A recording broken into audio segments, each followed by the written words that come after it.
making money. And so the customers that are using our predictions want them on a very large universe of stocks. And then they are obviously not betting the farm on one prediction on one day. They're making. This is one signal that they're using out of a portfolio of signals. Yeah. So you're obviously gaining. You're able to make a prediction at day 0, and then at days 17, 14, and 30, you're getting additional signals as to how accurately your model is performing.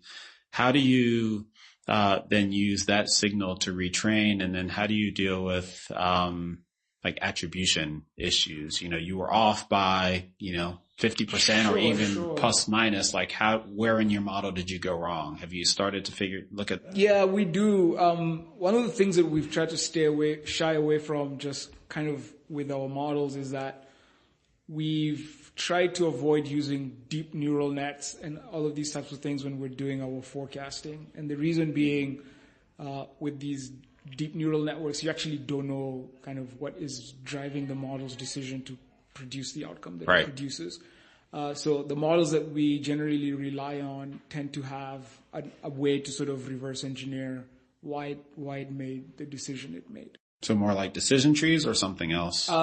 It's never one thing. So we use kind of a hybrid approach where we will use an ensemble of methods to come up with a single prediction. Okay. But most of them have an ability where we can actually query the model and ask it what was the most important thing in the decision that you made. Okay. And then those weights or those factors are things that we can kind of just sanity check in the markets to see if it is what it was. So we may say for financial stocks, we think, yield spreads and things of that nature should be important to financials, but there may be a group of financials that aren't moving with respect to interest rates.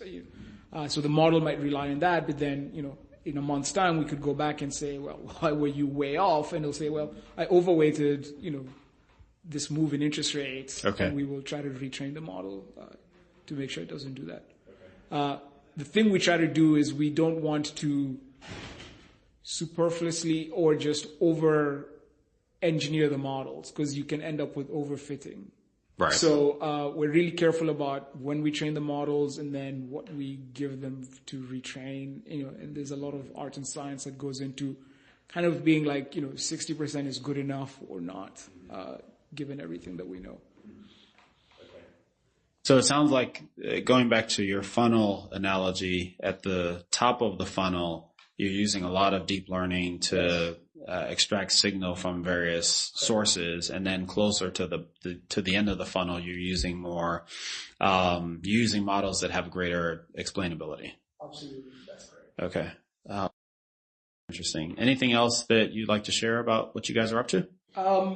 Just kind of long term. One of the things, obviously, we're trying to build, like I said in the beginning, was the capability for then, non-technical users to be able to sort of surface some of these insights, or even, discover new facts that are kind of not obvious, right, within this knowledge base that we've built. And then also be able to take advantage of some of these predictive models that we're building. So what we're really trying to do here is develop, like an ability for the machine to understand human intent. Mm-hmm. And then also the context in which the intent is being asked. So, for example, you sound fairly kind of familiar with the financial domain, but like my grandmother may have a similar question to you, but the response that the machine should give her versus you needs to be kind of adjusted for that. So we're really looking to build an intelligent agent that would be able to work under different contexts, right? So if you're dealing with another professional investor, you're kind of, having a conversation at that level. If you're dealing with somebody looking for financial advice who's not that sophisticated, then you kind of want to boil down some of these things and just have, them explained back to the user in a format that they can understand. Right. So that ultimately is sort of where we're driving towards. Okay. Where can folks learn more about what you guys are doing? So on our website is a great place to start. They can also check out, at least for individual investors or people interested in sort of these signals that we're producing, they're available on Quantopian. And they're free to use until you want to put them into a production strategy.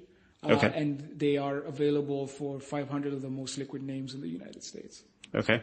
And so the company website is alphavertex.ai. alphavertex.ai, and Quantopian is the site that's a platform where some of this information is available. Okay. And if folks want to get in touch with you, can they do it through one of those sites? Yeah, they can email me at info@alphavertex.ai, and okay. We will be glad to reach out to them and just understand what their needs are.